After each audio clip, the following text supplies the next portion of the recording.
All right, well, welcome to our webinar today on foil characters and how foil characters can deepen your story's theme. I'm really excited to have the opportunity to be able to talk with you all about that. First, though, I do want to make sure that I'm coming through loud and clear. So if you can let me know in the chat if you can see me and hear me, that'd be great, since I would rather not give this whole webinar and then realize at the end, oh, no one heard me.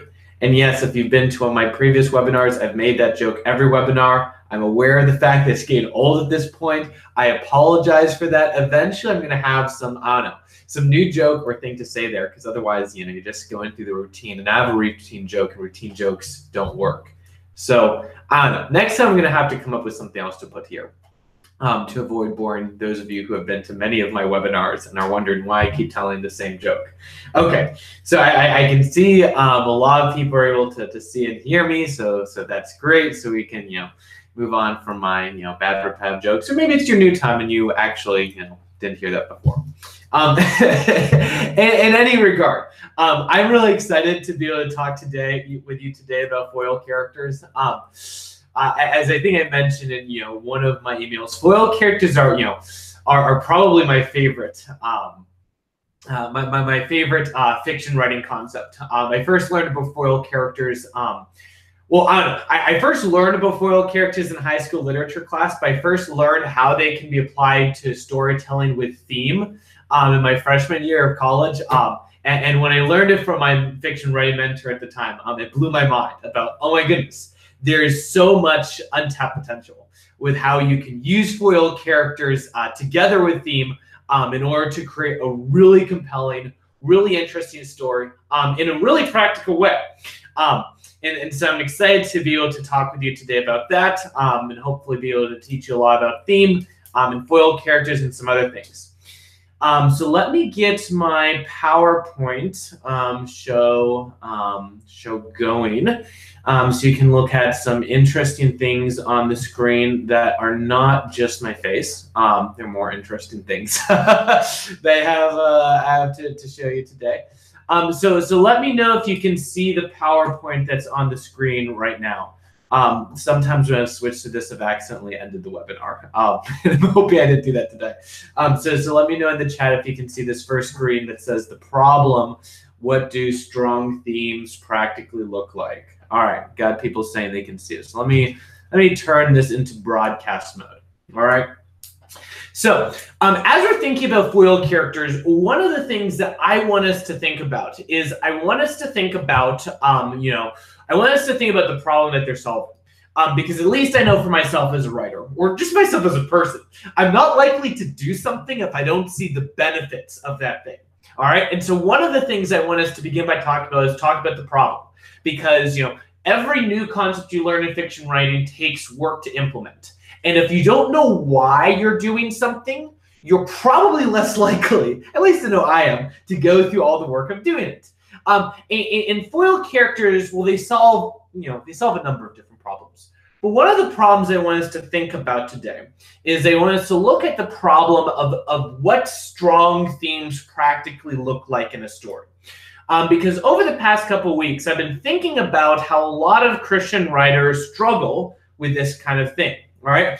A lot of Christian storytellers I know want to craft strong themes. They want to write stories that are meaningful, that are engaged with meaningful questions, and that are impacting readers. They want to connect with their readers in meaningful ways, and they want to teach their readers through their stories. And they know that they want to do it, you know, without coming off as too preachy, too cliched, etc. But there's a problem. And the problem is that while many Christian storytellers know they need to do this, a lot of storytellers don't know how to actually craft strong themes in practice. Over at Story Embers, which is a fiction writing site they help run, in addition to Inkslinger Academy, which is putting on today's webinar, we did a survey recently. We were asking people a bunch of different questions about the site and about what they want to learn as a storyteller. And one of the things that stood out to me as I was looking through 250 or so responses that we got on that is that when people are talking about theme, a lot of people said with regards to theme, they said, well, I know as a writer, I want to craft a strong theme for my story, but I don't know where to practically begin. I've got this idea of I want to write this meaningful story, but when push comes to shove, when you actually sit down, put your fingers on the keyboard and need to write an impactful theme in your stories, well, what does that look like in really practical terms? Because we can talk, all the day about how important is it to have, really important themes, really good characters, but all of our discussions don't do anything if it doesn't help you practically write and put things on the page.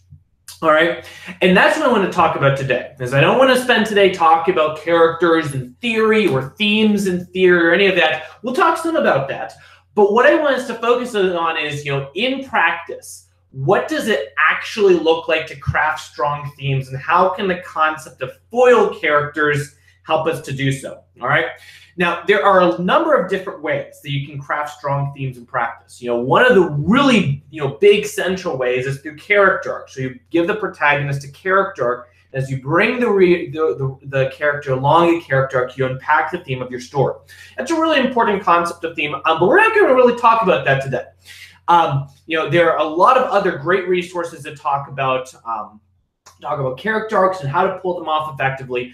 But what I want to talk today is, I want to talk about all of the other characters, because character arcs work for the protagonist, and you can give some other characters character arcs as well. What about the characters who don't have character arcs? How do we weave those into the story's theme? And one of the benefits of foil characters is that foil characters is a way you can connect, and deepen your story's theme without doing massive rewrites. All right, with character arcs are really important. If you don't have a character arc, though, and you learn about character arcs, weaving a character arc into your story is probably going to require rewriting a large part of your story. All right, now that's necessary because foil character arcs is important. But one of the really cool things about foil characters is that foil characters normally don't require huge rewrites. Using foil characters often requires just giving different tweaks to your story. And sometimes if you have really big ideas for foil characters, it may require large rewrites, but most of the time it doesn't. When I'm implementing foil characters in my story, most of the times it just includes changing a couple things here, a couple things there, and suddenly my themes become a lot more complex, a lot more interesting, a lot more deep, a lot more impactful for readers. All right.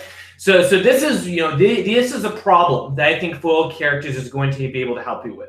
Is if you're struggling to know, well, how do I practically write a meaningful story that moves readers? Foil characters is going to be one of the key ways that you can effectively do that in a way that isn't necessarily, isn't normally going to require a lot of rewrites for the story. But first off, before we jump into this and jump into what that looks like, let me talk a bit about who I am. Not because I like to talk a lot about myself, I don't actually, but because if you're not familiar with me, some of the stuff I do, I may be wondering, well, who is this guy who's talking about foil characters? Does he really know what he's talking about? What kind of experience does he bring to the table? Because I know for myself, if I'm going to, listen to an hour-long webinar, from someone, I want to know, when they're talking about this, do they really know about what they're talking about? What kind of experience are they bringing to the table? Where are they coming from? All right. So here's some of my experience. Here's some of what I'm bringing to the table. So I have a couple different pursuits in life. I'm a high school English teacher. I'm the fiction content manager for the Young Writer, which is a site that focuses on helping young writers grow. I'm also the editor-in-chief of Story Embers, a site for Christian storytellers that helps them bring their craft to the next level. All right. So I have a fair amount of experience both with literature and with fiction writing, and I've been learning about foil. I've learned about foil characters both in fiction writing and also literature. I've been teaching about foil characters for the past 2 to 3 years or so in a couple different formats, either on those sites that I'm on or in English classes when I'm teaching to my high schoolers. All right, and I began thinking about themes in depth probably about 6 years ago. Where I was reading a lot of stories where I was, these stories really aren't connecting with me. They're trying to have an impact on me, but they're not working. And part of the reason that I began writing is because I'm fascinated. by human desires. I'm fascinated by questions, like what causes otherwise good people to, make really bad decisions? Or why are some people able to withstand temptation when others don't? Or how do people respond to periods of intense suffering? As a storyteller, this is why I like to write, because I like to explore these really interesting questions in my storytelling. And a lot of what I've learned is I've learned from reading through and studying classic works of literature. Everything from Homer's Iliad to Dante's Inferno to Austen's Pride and Prejudice to Dostoevsky's Brothers Karamazov to Mary Shelley's Frankenstein. Is a lot of these older classics bring us a lot of really valuable insights to how we can write really meaningful stories and how we can do that effectively. And so I've learned a lot from studying these classics, from studying these in college, from teaching them as a high school teacher, from teaching various things about fiction writing to young gray and story members. And so that's the experience that I'm bringing to the table as I'm talking about foil characters today. All right. So with that out of the way, let's begin. I want to begin and jump right into foil characters. If I jump right into foil characters without talking about some other things, I'm probably going to lose some of you because there are some foundational aspects of theme we need to understand before we get into foil characters. So let's talk about some foundational concepts of theme. All right. And so the basic concept of theme I want to begin by talking about today and give you a brief overview is the thematic funnel that you see on the screen right here. So what this thematic funnel is it's a way of conceptualizing the theme of your story. And foil characters in many ways are going to come out of this thematic funnel, all right? And in order to understand the story's theme, we need to understand that there's a couple different parts for the story's theme. The story's theme is going to consist of, the theme itself, but it's also going to consist of a focusing question, and it's going to consist of a message. Now, what are these parts? Well, a theme is going to be an important topic that your story addresses. All right, so this could be a topic like the topic of grief, or the topic of coming of age, or the topic of suffering, or the topic of joy, or the topic of meaning in life. It's some kind of topic that your story addresses. And one important thing to realize about a theme is that a theme is different from your story's message, because I define a story's message as the moral point of your story. So the theme isn't trying to say anything about the topic. The theme is just the topic. And what the message is it's what you're trying to say about the topic. So say if your story's theme is suffering, your message might be something like, you should persevere through suffering because at the end of suffering, you'll become a better person through that suffering. All right? That is a moral point. And that's not going to be the story's theme. The story's theme is just suffering. The theme doesn't say anything about suffering. It just is suffering. What the message is it's saying something important about the story's theme. So to make an analogy, the theme is like the topic of a research paper. And the message is like the thesis of the research paper in your storytelling. And one of the things that connects a story's theme to a story's message in a powerful way is the focusing question. And what is the focusing question? Well, the focusing question is an applicational question that you ask from your story's theme. Because the thing is that themes are rather big. If your story's theme is suffering, well, there's a bunch of different directions you could go with it. Because you could be asking, why do we suffer in the first place? What is the purpose of suffering? You could be asking, how do we survive periods of suffering? And how do we make our way through it? Or you could be asking, how can you help other people through really difficult periods of suffering? All of these are really important questions, and your story often can't address all of them. And so what the focusing question does is it's a primary question that the story is asking from the theme. And this is why I'm arranging this as a funnel, because the focusing question is narrowing down the story's theme into a really practical, applicational, open-ended question that your story is addressing. And any story that has a powerful theme is going to be asking some really big, really important question. All right. We're not going to get into much about how to craft these questions next. I've done webinars about that in the past. That's a whole question for another time. But these are going to be the primary concepts we need to keep in mind when we're looking at foil characters. So a couple examples of what this looks like before we move on to foil characters. So one example of what these three concepts practically look like would be in a book like Pride and Prejudice. So in Pride and Prejudice, one of the big themes of Pride and Prejudice is the theme of marriage. That's a topic the story is addressing.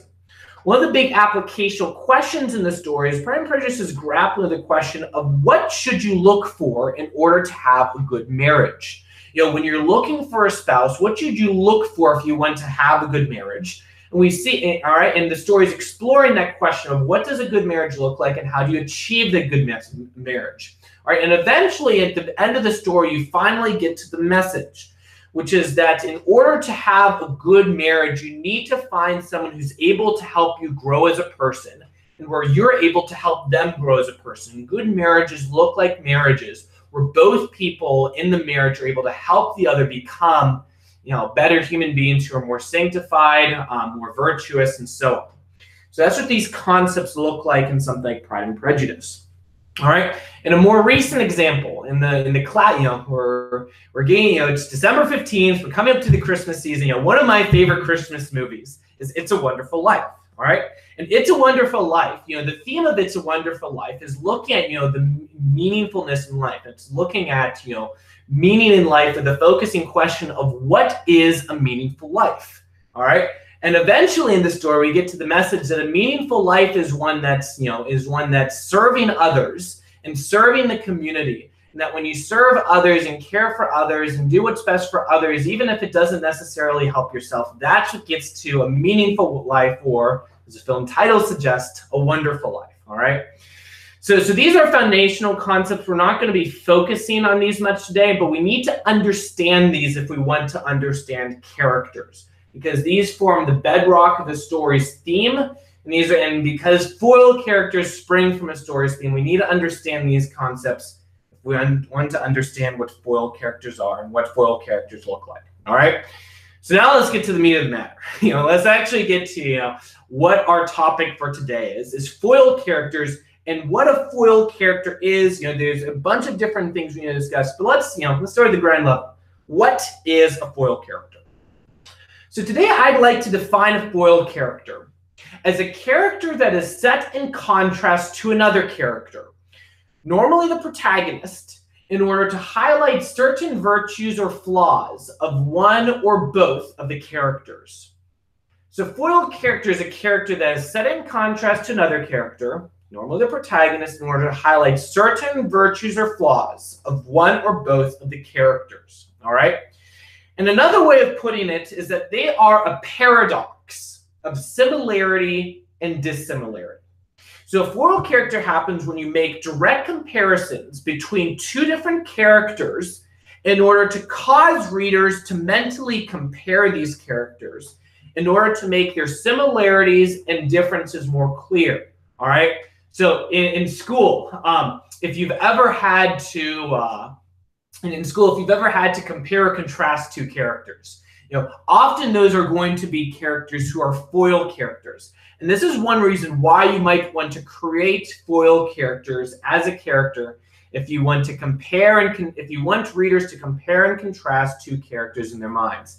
I noticed a question in the chat from Iceland about if there's going to be a Q&A session at some point. There will be. At the very end of today's webinar, Iceland, there's going to be a whole place for questions, so I can answer any questions you have on foil characters or on themes I can answer for you. Yeah.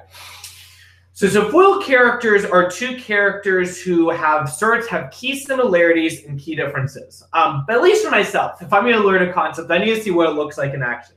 So let's flesh this out with an example. So in literature, one of the most famous examples of foil characters is in A Tale of Two Cities. And when Sidney Carton is set up as a foil character to Charles Darnay. All right. So when these two characters are first introduced, they're first introduced by the fact that they look similar to each other. This is a key similarity that immediately sets them up as foil characters. And it's a way that Sidney Carton is able to help Charles Darnay escape false charges when he points out the fact that someone thought they saw Charles Darnay, but really there's a lot of people who look similar to Charles Darnay. All right. So there's certain similarities. Both of them look alike. And there's more similarities as well in the fact that both of them love the same woman.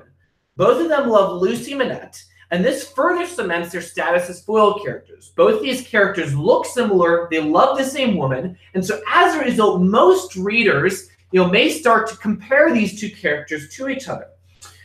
But at this point, the similarities end. Because while Darnay and Carton may look alike and both love the same woman, they both make radically different choices. Namely, Darnay is a successful person, well, Sidney Carton is decidedly not a successful person. Sidney Carton is a drunkard.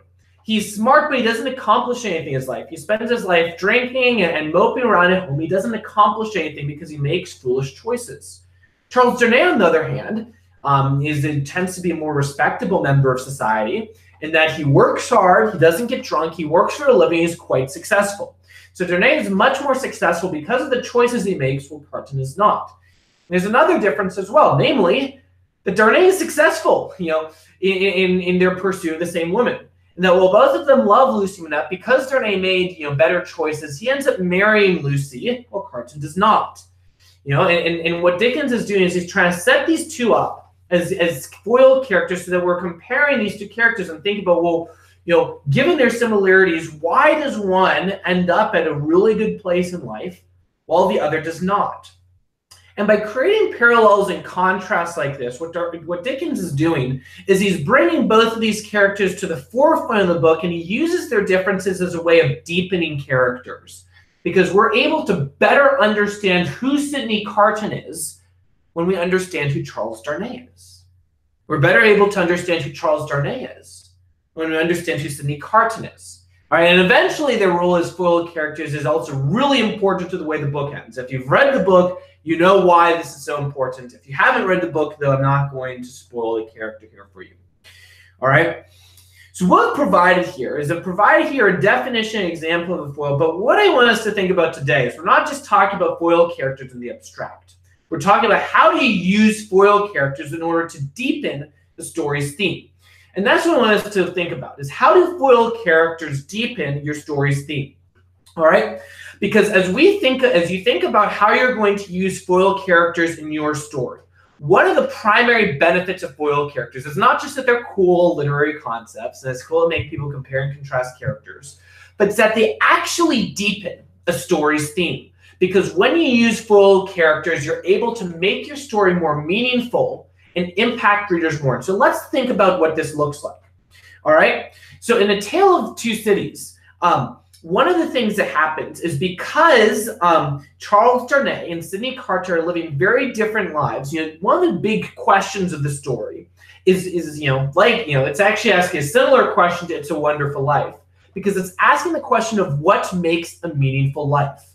And when we look at the way that Sidney Carton lives, when we look at the way that Charles Darnay lives, so when we compare and contrast these characters, we're able to learn something about what makes a meaningful life.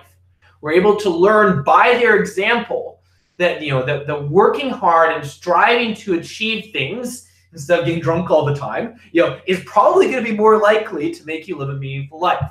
And there's another deeper message here as well with the foil characters that you get in the story's ending, that if you read the book, you understand that as well. All right. And so the biggest role the foil characters serve at some point is to accentuate and develop a story's theme.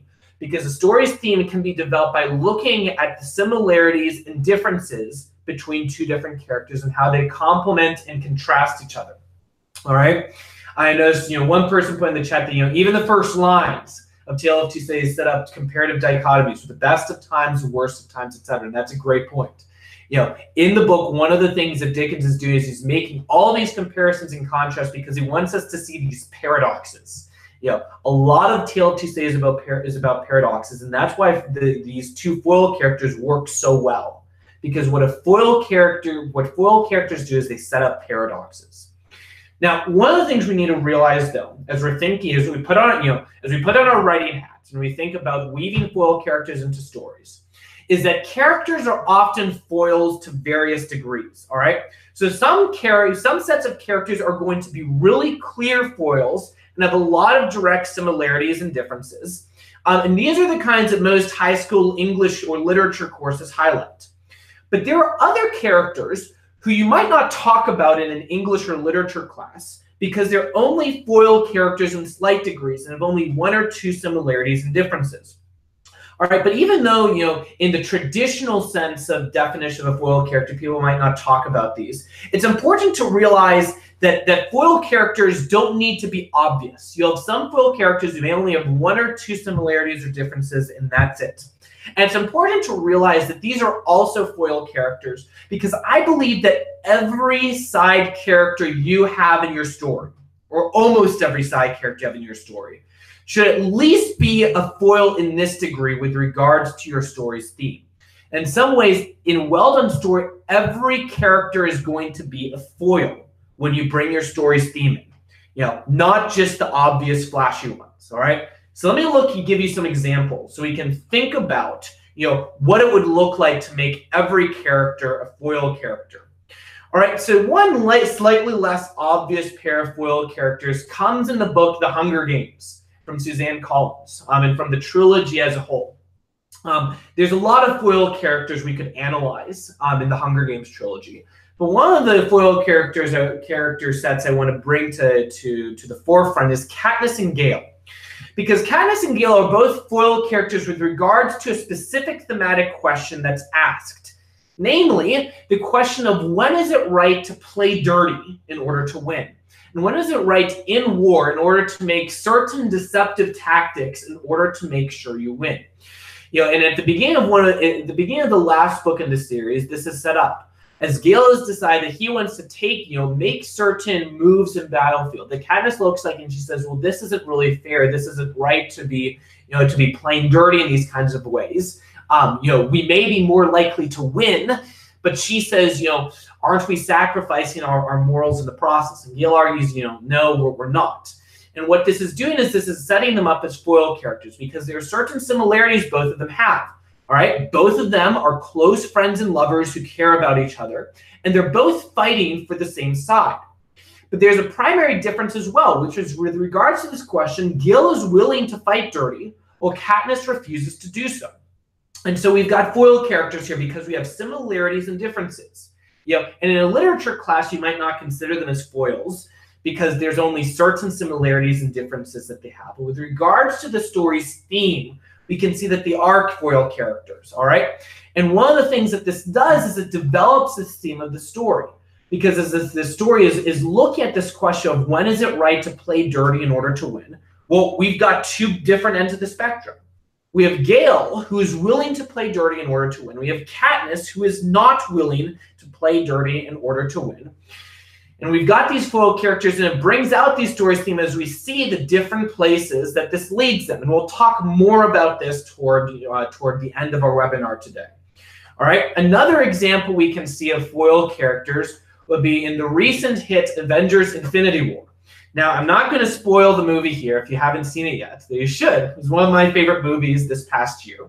But one of the, if we're going to look at, really not obvious pairs of foil characters, Thanos and Captain America are foil characters in some sense. There aren't many direct similarities between the two of them.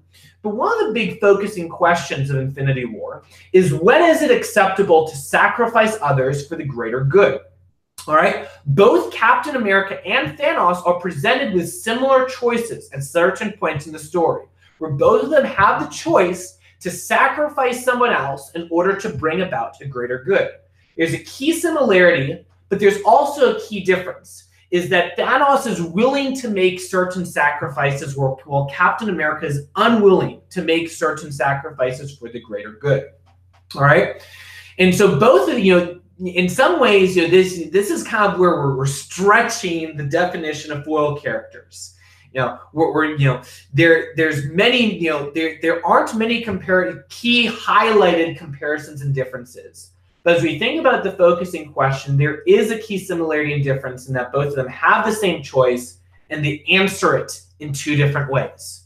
And so this makes them foil characters. And if you've seen the film, one of the things you'll see if you think about the film or if you watch it again is that almost every character in the story is presented with this exact choice. Is each character is forced into a situation where they need to choose, will I sacrifice someone else in order to achieve a greater good? And a lot of the story's theme comes from looking at the fact that everyone is presented with this choice. What do they make? And when do they decide it's acceptable to sacrifice someone else for the greater good? All right. And so Avengers Infinity War is a great example of how, even, in a popular blockbuster like this, generally you don't get deep themes, in superhero films like this. But it shows you how you can weave foil characters to even, popcorn films like this, and that every character in Avengers Infinity War is a foil character with regards to this question. All right. So hopefully this has helped us understand, what do foil characters look like as we see certain similarities and differences that exist in both of these characters. But let's think about how foil characters are actually able to develop a story's theme and how they create the story and how you can actually create, practical foil characters in your story. All right. So one of the things that we need to keep in mind here is that in general, the way that you can write a foil character in your story, well, it comes from the definition. You create a character who shares some similarities and some differences with the protagonist. All right.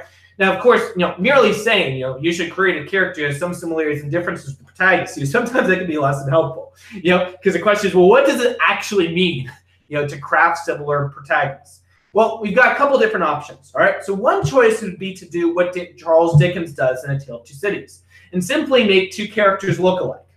Now, the problem with this is that, well, this works really well when you have it. Generally, you can only pull this off so many times in the story. If too many characters look like each other, the reader is probably going to begin to wonder. So this is only one that can be used sparingly. So another way you can create similar characters is to make them share a certain key character virtue or flaw. Maybe both characters are primarily selfish. And maybe both characters have a passion for defending the weak. Another thing you can do is you can give them a key relationship with each other, whether you're making them siblings or you're making them friends or you're making them lovers. Or perhaps what you decide, well, I'm going to give both of them a similar character quirk. Maybe both of them like to make a lot of jokes in different situations. All right. There's a lot of different ways you can create similar characters. These are some ways you can do it, but the basic rule is the same. You want to do something in your story that makes the reader automatically compare these two characters in their heads. You want the reader, as they look at both of these characters, to think about their similarities. And if in some way you make them do that, you've succeeded in beginning to bring about parts of the story's theme. All right? Because if the reader never notices these similarities, they probably won't compare them. Now, sometimes it's fine to make less obvious foil characters, all right? If the character is really minor, you might want them to just be loosely connected because there's a value in leaving subtle thematic gems for the careful reader. But for more central foil characters, if these are two main characters in the story, you probably want the foil relationship to be noticed because your goal is to make the reader compare these two characters so that their differences are more obvious. Because when the reader sees how key their differences are, they're going to understand why it's so important for them to be foil characters.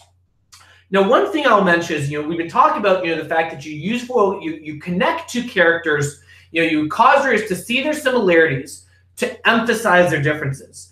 But sometimes you want to do the reverse, is you want to draw distinctions in order to make a comparison similar, all right? And so one story that would do this would be the original Star Wars trilogy, where originally it looks like Luke and Darth Vader are very different characters from each other, all right? But the reason that the writers begin by making them seem like very different characters is because they want to make their similarities more powerful. When Luke realizes that he could become just as evil as Darth Vader is because of that family connection. That while he might look at Darth Vader and say, this guy's a villain, I want to beat him, what Luke needs to realize is he needs to realize that I could be Darth Vader if I make the wrong choices. And that's why you've got the famous cave scene in Dagobah, where Luke fights this vision of Darth Vader. When he kills Darth Vader, he sees his own face underneath. Luke and Darth Vader are being set up as foil characters because Lucas wants to make the thematic point that if you aren't careful, you could become just like this person. All right? So that about covers some of the really basic principles of foil characters. But how do you tie these characters that you've written into your theme? All right? So this is where we're going to connect the dots. I want us to think about the concepts we covered at the beginning of our lesson, of our webinar today, about themes and focusing questions and messages. One of the things about a focusing question is that when you ask a focusing question with regards to your story's theme, there's often going to be a lot of answers to that focusing question. All right. So you say it's a meaningful life, with the question of, what does a meaningful life look like? Well, there's not really a simple answer to that. And there's not just one answer. There's a bunch of different answers that you could answer that. Same thing in Pride and Prejudice. When the story is grappling with what does a good marriage look like, well, there are a bunch of different ways you can answer that question. All right. And in your story, most of your characters should be living a different answer to your story's main focusing question. All right. Unless, sometimes there's exceptions, such as if they're a really minor character who only shows up for one scene. Sometimes you can just connect a character to your story's theme instead of the focusing question. But most of the time, characters are living different answers to your story's main focusing question. So let's think about what this can look like. So let's say that you have a story where the theme is wealth. And it has the focusing question of how should you use the wealth that you're given? So when you're wealthy, it's asking a question, well, how should you choose to use that wealth? Well, there are a bunch of different ways you can answer this question. You may answer this question saying, well, you should use your wealth to make sure you can live a comfortable life. You may say, well, no, you shouldn't use your wealth to make sure you can live a comfortable life, but you should try to use it to make the world a better place by investing in different causes that you believe in. Or maybe you say, no, really the way you should use your wealth is to directly help the people close to you. Don't try to help people. You might personally decide, well, my goal isn't to try and help a lot of causes, but I want to make sure that with my close friends and family, that I'm using the money that I have to make sure I can help them. When they're needing things. Maybe you say, really the way I want to use wealth is I want to use my wealth in order to gain power so I can shape the future. Or you could have people answer this saying, well, really you should use your wealth and you should primarily devote to making sure that your children get the best education, the best plan for life, and invest in your wealth in your children to make sure that your children start off stronger than where you do. All right. And each of these, different answers could be twisted into something terrible. But each of them, you can also see why people might choose to answer it this way. All right. So if you are asking this question in your story, where your story is about the theme of wealth, is looking at how you should use your wealth. One way is that you'd want to use these answers is you'd want to develop foil characters who are answering these questions in different ways. So you just say, well, I'm going to have one character in my story use their wealth in order to just live a comfortable life.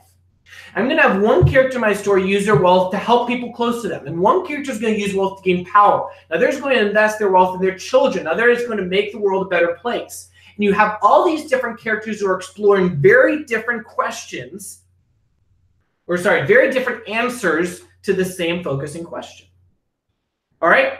And the really cool thing that we have here is when you set all this up, one of the things you realize is that we've got foil characters. Because they're all answering the same question. They all have wealth. They're all trying to use the wealth that they're given. There's a key similarity here, and there's a key difference in that each of them takes a different response. And this is one of the really practical ways that can develop a story's theme. Because when readers read this kind of book and they see all these different perspectives, they're able to think about, well, which of these perspectives is really the right one? How should you use the wealth you're given? And if it's only your protagonist who has a character arc, maybe from if it's just that your protagonist has a character arc from being selfish with his wealth to being selfless with his wealth, we've got a theme, but it's not a terribly deep theme because it's rather simplistic. And this is what foil characters do. Is by making these characters who are asking the same question, but answering it in different ways. You're able to develop your story's theme and expand your story's theme and give it more meaning by presenting all these different options in front of your readers.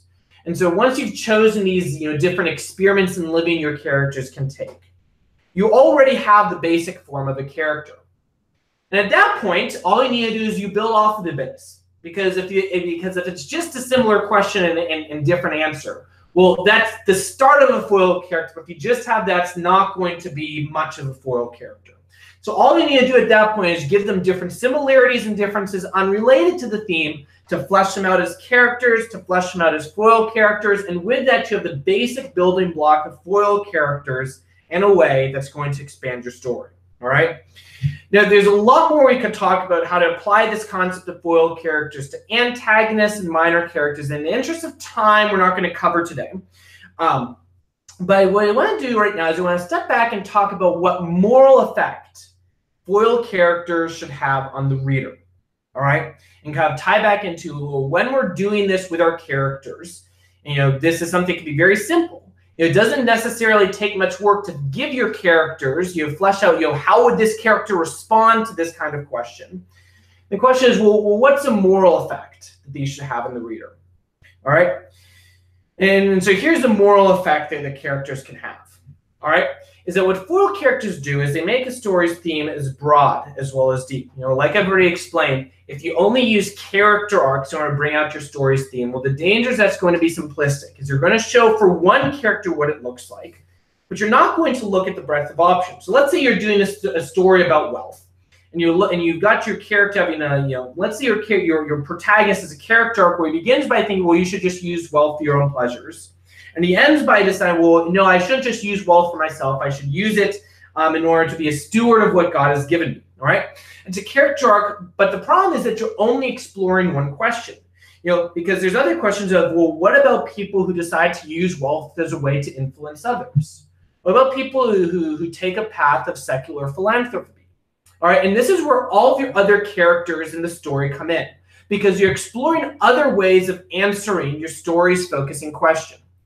All right, and when you apply poetic justice to these characters by showing what the consequences are of choosing these different answers, you're able to cover a lot more ground than you do if your protagonist only struggles with your story's theme. All right. Another thing that foil characters do is that they remind the reader of the complexities of life, because not everyone makes the right decision. All right. So in Christian books and films, one staple character of many Christian books and films is the token atheist character. All right. And often in Christian books and films, this is kind of problematic, because when the only atheist character is always a jerk before inevitably converting, well, that isn't very realistic, all right? Many of us, myself included, know many atheists who are outwardly good people. It's not fair to, broad brush and, all atheists as being jerks, all right? Which is something that some Christian stories unintentionally do because they only have one character and they're not using foil characters with their atheists.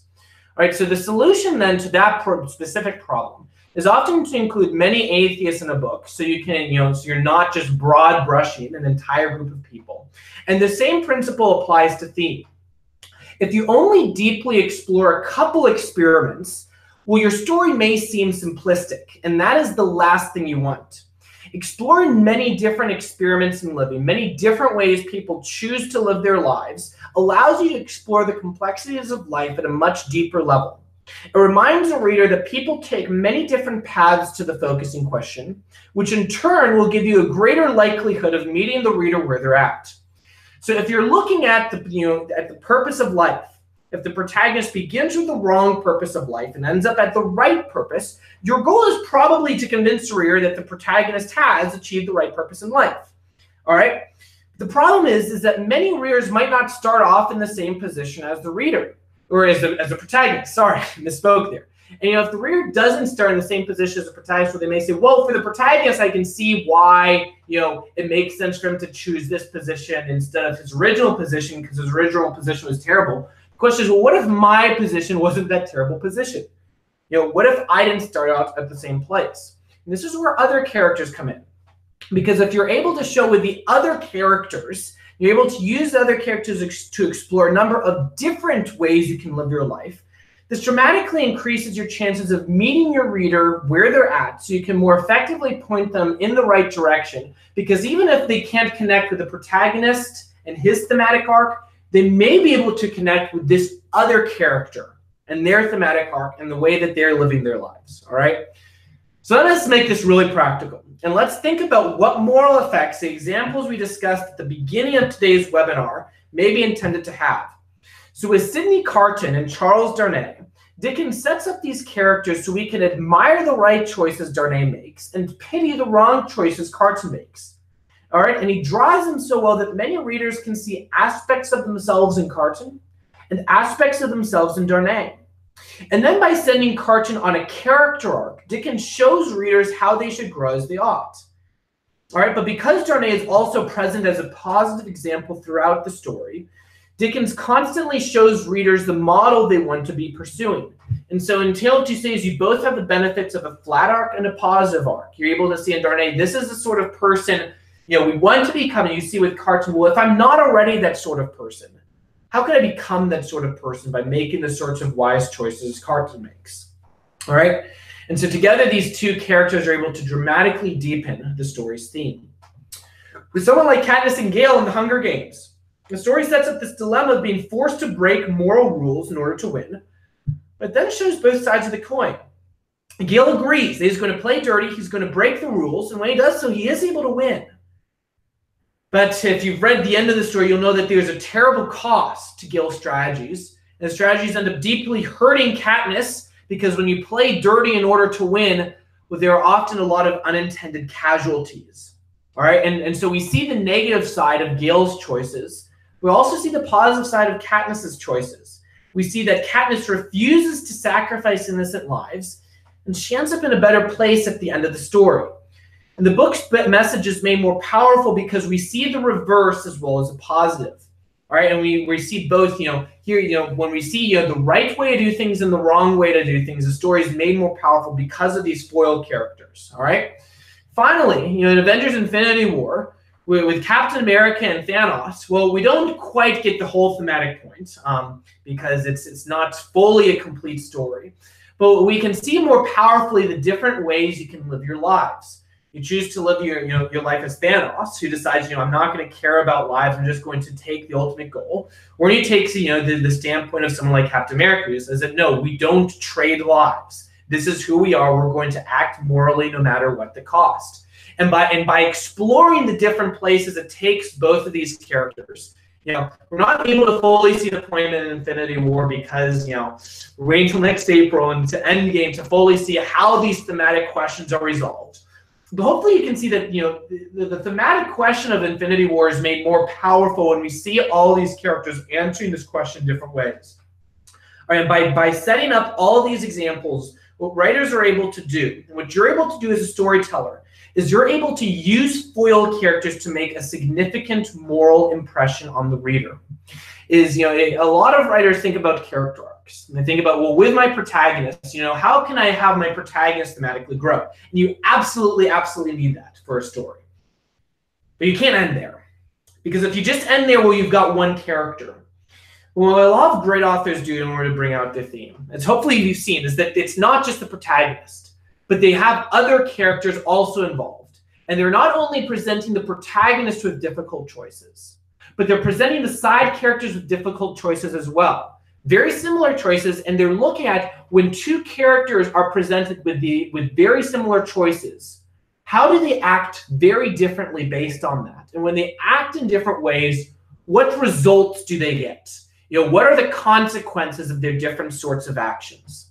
What happens when writers do this is they're able to bring across the thematic point of the stories, because what storytelling works off of is it works off of examples. Is the theme of a story is brought when readers see a character acting in a certain way and getting a certain end as the result. And when we see examples, no matter how young or how old you are, we all learn from seeing examples. And what foil characters do is they increase the number of examples that are present in your story. It's not just a protagonist who has a character arc, who acts in a certain way and who gets certain consequences as a result, but every other character does so as well. And if you weave foil characters into your story so that all the characters are presented with the same thematic choices, they all answer it in different ways, and as they're being asked the same question, answering different ways, you have all these different similarities and differences that cause readers to compare with each other. What happens is that as readers are comparing and contrasting characters to each other, they realize what you're trying to tell them. They realize what you're trying to tell them in a way that isn't going to be preachy, in a way that isn't going to be cliche, and in a way that's going to be powerful. And what happens when you use foil characters is your themes become more powerful because they're more complex and more deep. And your characters become more interesting because you're giving all of them interesting choices, not just the protagonist. So in many ways, what foil characters are is they're not only a way to help you make more powerful themes, but they're a way to help you create more powerful characters, because they mean that all the characters in your story matter. All of the characters in your story are making important choices, which makes all of the characters in your story relevant, and all the characters in your story practical and applicable. All right, now there's a lot more we could talk about foil characters that we're not going to do so in the interest of time. We could talk about, because there's a lot of different applications to make from there. Because, the way that you apply foil characters to major characters is different from how you apply them to minor characters or to antagonists or to villains, etc. All right. What I hope you've gotten out of today is that foil characters are a powerful concept in storytelling. And if you make as many of your side characters foil characters as much as possible, you're going to have stronger themes and you're going to have more impactful stories. Now, in a moment, I want to answer your questions about foil characters and talk to you about foil characters and answer any questions you have about foil characters. But for those of you who want to learn more about foil characters, who want to go into this more in depth, want to learn more about this, I want to let you know about a way that you can do so. All right, and so I want to talk very briefly about a course that I sell called Theme Mastery. All right, and what Theme Mastery is Theme Mastery is a full course that comprehensively covers everything you need to know about theme, especially with regards to foil characters. And so if you're interested in learning more about themes and foil characters and so on, I want to talk to you about why this course might help you in order to do so. So what this course does is it comprehensively covers everything you need to know about theme, about weaving strong themes into your stories. By doing what I basically did today in today's webinar. What I'm doing is I'm trying to synthesize the advice of writers across the ages. I'm trying to look at a bunch of different stories, modern stories, ancient stories, everything in the middle. And I want to take all the things we can learn from them, and I turn it into a series of comprehensive steps you can follow in the course. And so this is what the course curriculum looks like if you're interested in learning more from me about how themes work in stories. As I begin with looking at themes in literature. And what the first module does is it gives you the 30,000-foot view of theme, where I look at why theme is important, what impact an author can have when to use themes effectively, and how to form powerful themes and messages for your story. So then after you look at themes in general and how to choose good themes for your story, and then what I then do is I look at how theme applies to the protagonist, where I look at character arcs and experiments in living, and talk about how you can use the concept of experiments in living to create powerful themes, that you use them to construct the basic types of character arcs, and how you can realistically portray the process of change in a person's life. After that, the next module we'll look at is theme and plot, where we look at how theme can give your plot meaning, how it can give your plot extremely effective endings. Now you can weave theme into every single chapter in effective and powerful ways. After that, we look at theme and side characters, and this is a lot of what we were doing today. Is we were looking at the concept of foil characters, which was one of the first concepts we cover in this module, and how to craft effective foil characters in storytelling. And then what I do in that module is I apply it to different types of characters. So how can you apply the concept of foil characters to antagonists or villains or major characters or minor characters to make memorable side characters who end up impacting your readers. And then finally, what I do is I look at then some final mechanics of theme. Look at a couple final topics such as how can you handle multiple themes in one story? How can you apply these themes to explicitly Christian stories as opposed to just implicitly Christian stories? And then what does it look like to take everything you've learned and weave it together in effective ways? And one of the things we do in the curriculum is as people are taking the curriculum, I'm also guiding them through how do you apply this to your current work in progress, and how do you use this to take the current story you're working on and weave it into your story in a powerful way. All right, and so if you're someone who's interested in learning more about themes, learning more about foil characters, learning more about how do I practically apply all this into the course or into your stories in very similar ways to what I've been talking about today. If you're interested in this, well, there are two different ways you can take the course. All right, and there's a basic version and a premium version. And what you get with the basic version of the course, well, you get 21 video lessons that goes through all the topics I just showed you in the previous slide. It shows you how to apply theme into protagonists, plots, side characters, etc., to create powerful stories. You also get different homework assignments, so that as you're learning these, you're not just learning how do you theoretically create good stories, but you'll also be going through a thematic outline workbook, so that as you're going through this, you're going through the curriculum, you're taking very practical steps to apply it to the story you're working on right now. It also comes with 2 live group Q&A calls that I do over the course of next year. You get the chance to ask me questions that you're wrestling with as you're going through the course. The premium, so that's what comes with the basic version of Theme Mastery. If you want to learn more about themes, the premium version is very similar. It comes with all the same things as a basic version. And it also comes with 3 one-on-one coaching calls that you can take to receive critique on your thematic outline.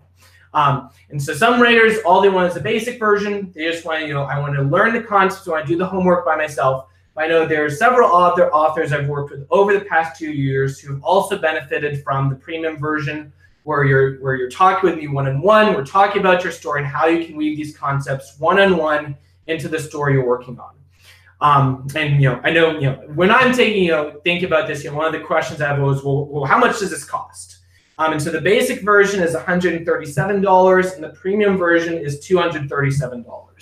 All right, and those are the different things that come with the course. If you want to learn more about the course, there is a link toward the bottom of the page that you can click to learn more about it, and also read a lot of testimonials. I know when I'm thinking about course, I'm thinking, well, how much have other people learned through the course? Is this going to be a good monetary investment? And I'm going to learn a lot through it. You can see a lot of testimonials through that. But one last thing I wanted to let you know before I go to answering all the questions that I see you already have in the chat, is I also wanted to let you know that I'm also offering a special deal for anyone who has attended the webinar. That if you decide you want to take the course and order it before midnight tonight, I'm also throwing in 3 mini courses along with it. So you not only get theme mastery, you learn how to weave themes effectively into your stories, but you also will get a mini course on how to reverse outline your novel and a different way of outlining that can help you craft powerful stories. You'll also get a mini course on suspense, on how to keep readers turning pages. You'll also get a mini course on breaking cliches and how to avoid cliches in your writing. All right. So if you're interested in taking the course, learning more about it, the course page you can get to by going to josiahdegraff.com/theme mastery. And there's a link to that below the chat. And if you purchase the course before midnight today, you'll also get those 3 mini courses built into it. All right.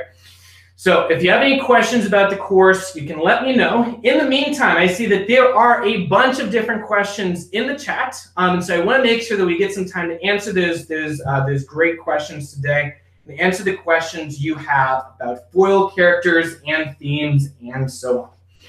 All right, so the first question that we get today, let's see, comes from, let me scroll up to get our first question. The first question comes from Anonymous6849, where Anonymous6849 asks, how many foil characters on one issue becomes too many?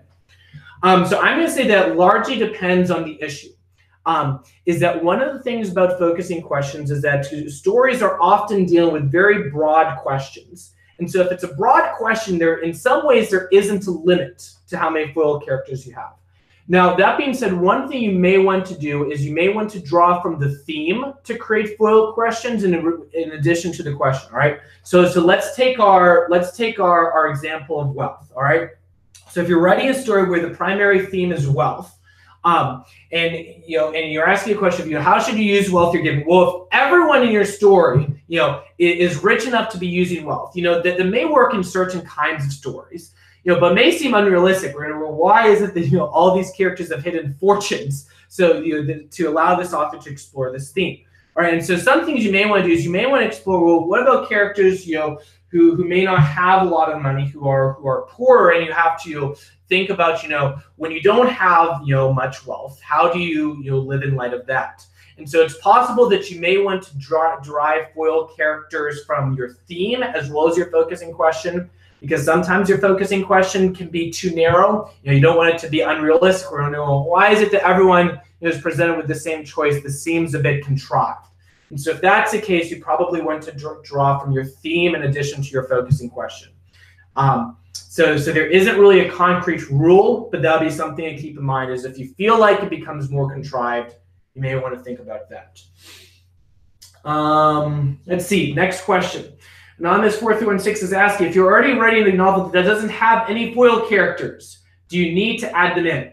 Well, it kind of depends. The question you need, if the question is, do you need to write them in? Well, you can write stories that don't have foil characters. The question in my mind is, is the story going to be better if you weave foil characters in?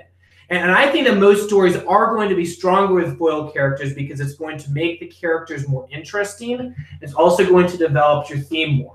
Now, one of the things I mentioned at the beginning of the story is that weaving foil characters into your theme doesn't necessarily need to require a lot of drastic changes, because most themes are pretty big.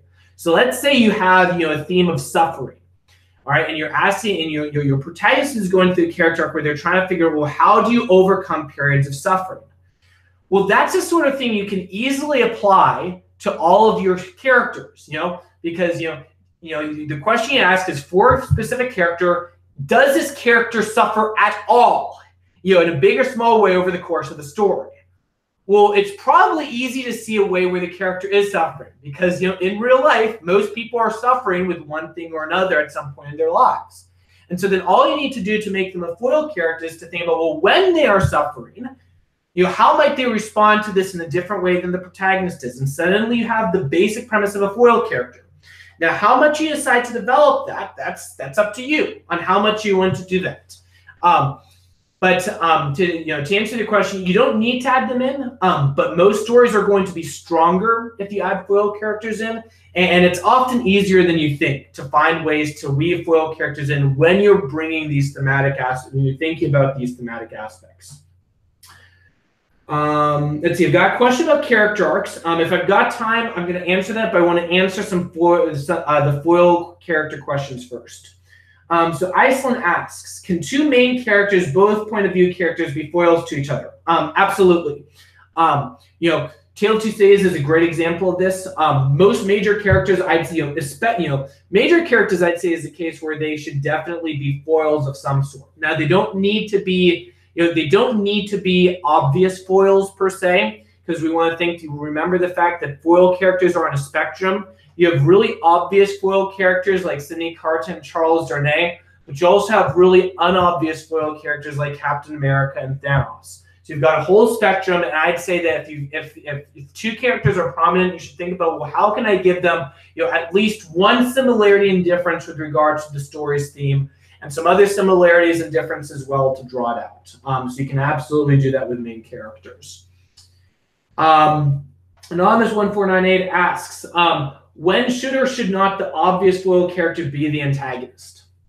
That's a great question. So I would say that most antagonists should be foils in some sense of the word.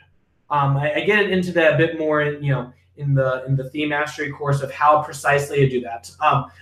Especially if I don't know if you watch many superhero films, but most superhero films, the villain is often a foil character to the protagonist. All right, sometimes in a sloppy way because they just have the same powers as the protagonist, which gets a bit old over time. But it's because they're trying to weave in this concept of foil characters.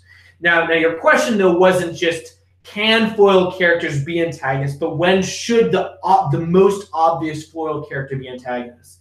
And I'm going to say that varies a lot dependent on the story, all right? So in some stories, it works really well to do this, all right? So in the original Star Wars, it works really well to have Luke and Darth Vader foil characters because the story's theme gets a lot from the fact that we see that Luke could become someone like Darth Vader, all right?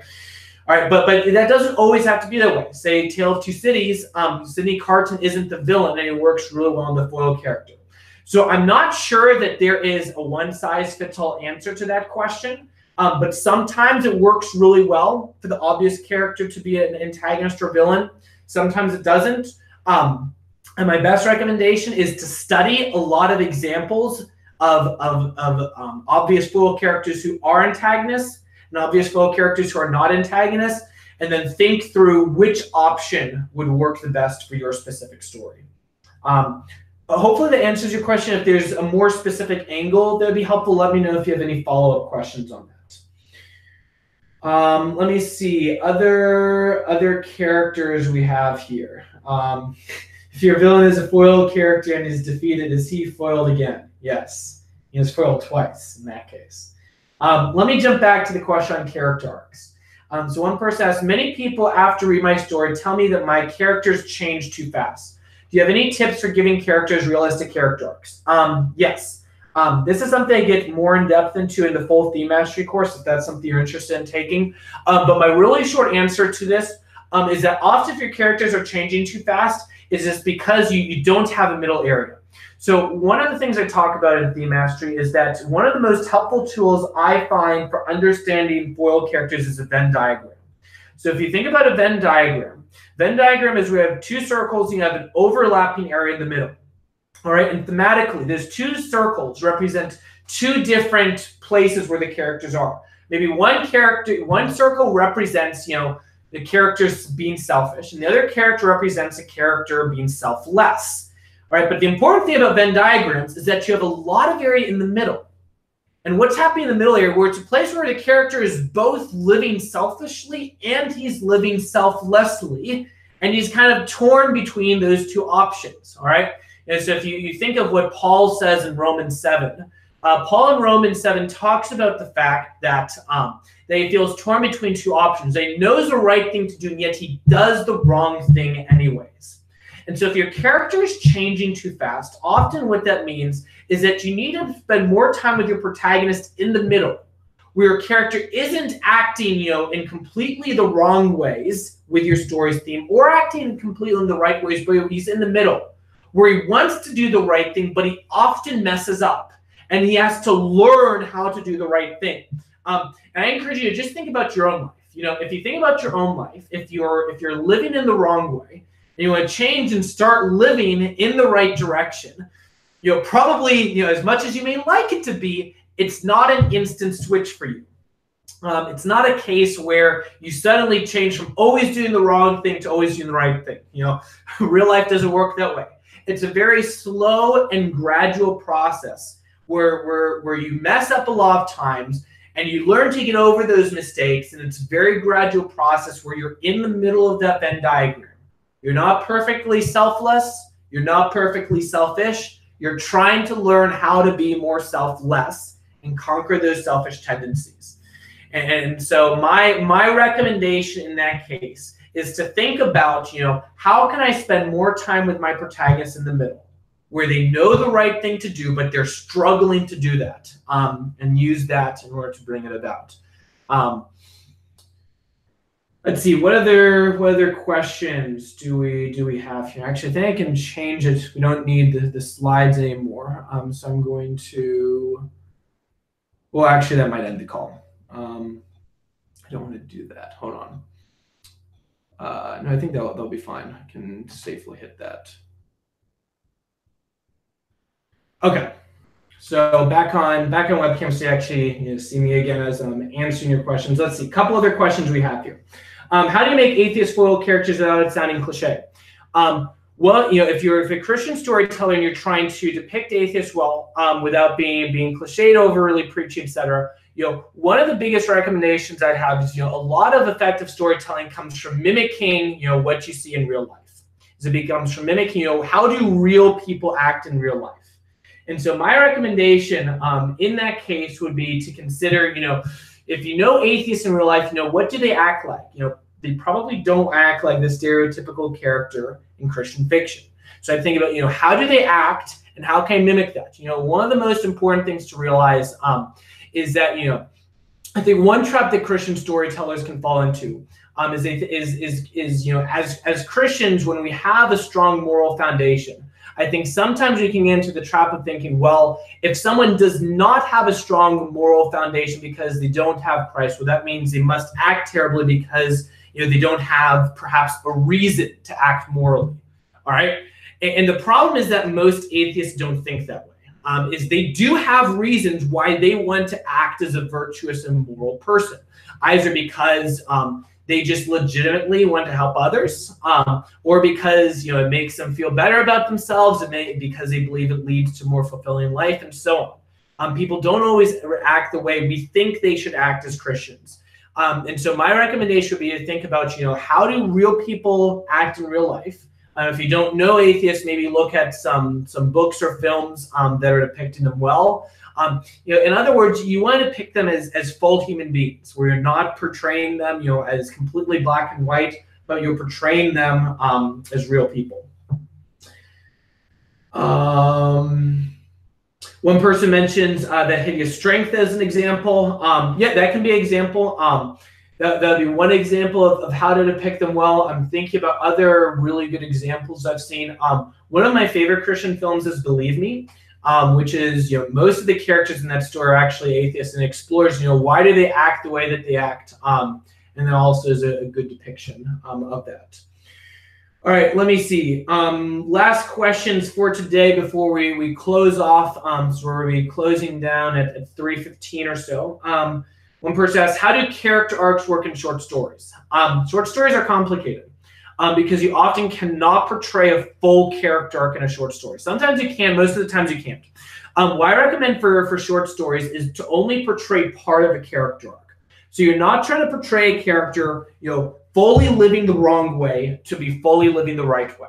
Probably, what most character arcs are formed around a pivotal scene in a character's life. So you might, instead of doing the full character arc of fully living the wrong way to fully living the right way, instead go, well, how can I bring a character from fully living the wrong way to beginning to doubt if that wrong way is how he should live? And you don't go into the right way of living. You don't go anywhere beyond the doubt, but you just introduce doubt into the protagonist's life, and you leave it there. You may also say, well, let me explore this gray area of this Venn diagram. Let me explore the gray area of where characters are torn between two options. And I show this character who is conflicted about two options make the right decision at one point in time.